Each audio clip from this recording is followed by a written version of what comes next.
Argentina চেলচালায় সেমিতে যাবে, কেননা তাদের নকআউট পর্বের যেই প্রতিপক্ষরা, সেই প্রতিপক্ষদের হিসেব করলে এই কথাটা আরও বেশি প্রযোজ্য। সালামু আলাইকুম, আশা করি যে যেখানে আছেন সুস্থ আছেন। আর্জেন্টিনার রাউন্ড অফ 32 এর ম্যাচ, ভক্তরা টেনশনে থাকার কথা, কিন্তু কেনই বা টেনশনে থাকবেন? এই মুহূর্তে তারা নিজেদের পারফরমেন্স নিয়েই আলোচনায় মাততে পারেন, কেননা প্রতিপক্ষ হচ্ছে কেপ ভার্দে, 68তম র্যাঙ্কিংয়ের একটা দল। সেই দল লিওনেল মেসিদের বিপক্ষে কি করবে? কেননা ভজিনা সেই গোলকিপার যিনি কিনা দানবীয় পারফরমেন্স করে এই বিশ্বকাপে নজর কেড়েছেন। ইতিমধ্যেই তার ফলোয়ারের সংখ্যা সর্বোচ্চ গোলকিপারদের মধ্যে প্রায় হয়ে যাচ্ছে। সেই গোলকিপার নিজেই যখন মেসির সঙ্গে খেলার উচ্ছ্বাস প্রকাশ করেন, সেই ম্যাচ আর কি বা রেজাল্ট হবে সেটা তো আমরা সবাই জানি। মেসিদের বিপক্ষে মাঠে নামা যখন কেপ ভার্দের স্বপ্ন, তখন সেই ম্যাচটার রেজাল্ট নিয়ে আমাদের আর টেনশনের কি বা থাকার কথা? আর্জেন্টিনা এর পরের ম্যাচই বা কার সঙ্গে পড়বে? চেলচালায় যদি সেমিতে যেতে হয়, নিশ্চয়ই প্রতিপক্ষদের নিয়ে একটু আলোচনা তো করাই যায়। রাউন্ড অফ 32-এ আরও একটি ম্যাচ বাকি, অস্ট্রেলিয়া ভার্সেস মিশর। সেই ম্যাচে এই দুইজনের একজন নিশ্চয়ই পরের রাউন্ডে আসবে এবং তাদের মধ্যে থেকেই প্রতিপক্ষ হবে আর্জেন্টিনার। সেখান থেকে কে আসবে সেটা নিশ্চিন্তে এখন পর্যন্ত বলা যায় না। ধরে নেই যে কোনো একজনই আসুক, কিংবা মিশরকেই আমি অ্যাটলিস্ট এই ম্যাচে এগিয়ে রাখতে চাই। সেক্ষেত্রে যদি মোহাম্মদ সালাহর দল আসে, মোহাম্মদ সালাহ এবং লিওনেল মেসির একটা বিতর্ক আলোচনা সবসময় জমে ওঠে।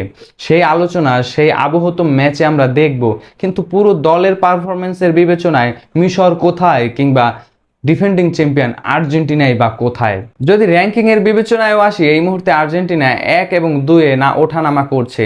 সেখানে মিশরের র্যাঙ্কিং 29 এবং অস্ট্রেলিয়ার র্যাঙ্কিং 27। তাদের র্যাঙ্কিংয়ের যেই পার্থক্য সেটা বিবেচনা করলেও আর্জেন্টিনা যে চেলচালায় সেমিতে যাবে, সেই জিনিসটা আরও একবার আমরা বলতেই পারি। রাউন্ড অফ 32-এ কলম্বিয়া এবং ঘানার ম্যাচটাও বাকি। সেখান থেকে আমরা ধরে নিতেই পারি কলম্বিয়াই উঠে আসবে। লাতিন ফুটবলের এই দলটা যেভাবে পারফরমেন্স করছে, লুইস দিয়াসের সেই দল, হেমেস রদ্রিগেজের সেই দল নিশ্চয়ই উঠে আসবে পরের রাউন্ডে। এবং পরের রাউন্ডে তাদের প্রতিপক্ষ হতে যাচ্ছে সুইজারল্যান্ড এবং কলম্বিয়া। এই দুই দলের একটা নিশ্চয়ই মেসিদের বিপক্ষে খেলতে যাচ্ছে। কোয়ার্টার ফাইনালে দেখা হবে সুইজারল্যান্ড অথবা কলম্বিয়া, এই দুইটা দলের একটা দলের বিপক্ষে। যদিও ফিজিক্যাল ফিটনেসের জায়গায় সুইজারল্যান্ডকে অনেকে এগিয়ে রাখেন, কিন্তু আর্জেন্টিনাও কিন্তু ফিজিক্যাল কন্ডিশনের জায়গায় অনেক বেশি এগিয়ে। সেই ম্যাচ আমাদের এখনও মনে আছে, ব্রাজিল এবং আর্জেন্টিনার সেই কোপা আমেরিকার ফাইনাল ম্যাচটা, যেখানে বডি কন্ট্রাক্টের জায়গায় নেইমারদেরকে আটকে রেখেছিলেন। তবে কলম্বিয়া কিংবা সুইজারল্যান্ড তারাও বা কি করতে পারবে ডিফেন্ডিং চ্যাম্পিয়ন আর্জেন্টিনার বিপক্ষে, যেখানে প্রশ্ন ওঠে মেসিকে নিয়ে অনেক বেশি সুবিধা দিচ্ছে রেফরি। সেখানে যদি সেই ধরনের সুবিধা দিয়েই থাকে, সেই ম্যাচেও নিশ্চয়ই মেসি ওই ম্যাচেও স্কোর করে বসবেন এবং সেমিতে গিয়েই প্রতিপক্ষ হতে পারে ইংল্যান্ড কিংবা ব্রাজিল। ফুটবল ভক্তদের অনেক দিনের স্বপ্ন, অনেক দিনের আশা আর্জেন্টিনা ব্রাজিলের ম্যাচ বিশ্বকাপে নকআউট পর্বে দেখা, কিন্তু সেটা কতটুকু হতে পারে, আর্লিং হল্যান্ডরা কি করবেন না করবেন সেটার উপরেই ডিপেন্ড করে। কেননা ব্রাজিল, ভঙ্গুর ব্রাজিল ধীরে ধীরে নিজেদের ছন্দ ফিরে পাচ্ছে।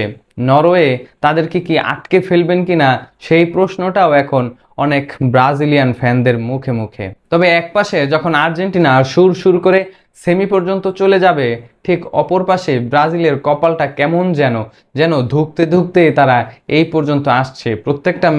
প্রতিটা ম্যাচই মনে হয় এই ম্যাচেই ব্রাজিল বিদায় নিয়ে বাড়ি চলে যাবে, কিন্তু এখন পর্যন্ত টুর্নামেন্টে তারা টিকে আছে।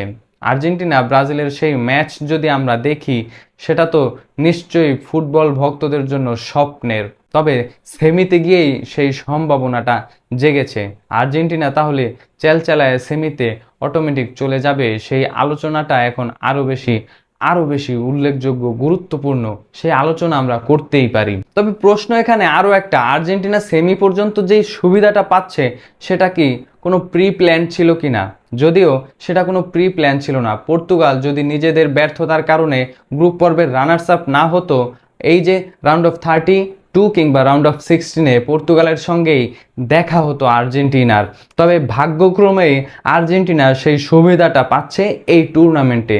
তবে আপনি আর্জেন্টিনার সাপোর্টার হন কিংবা যেই দলেরই সাপোর্টার হন না কেন, আদৌ আর্জেন্টিনা এই সুবিধাটা যে এই বিশ্বকাপে পাচ্ছে সেটা নিশ্চয়ই মানতে হবে। আপনার মন্তব্য কমেন্ট বক্সে অবশ্যই জানাবেন।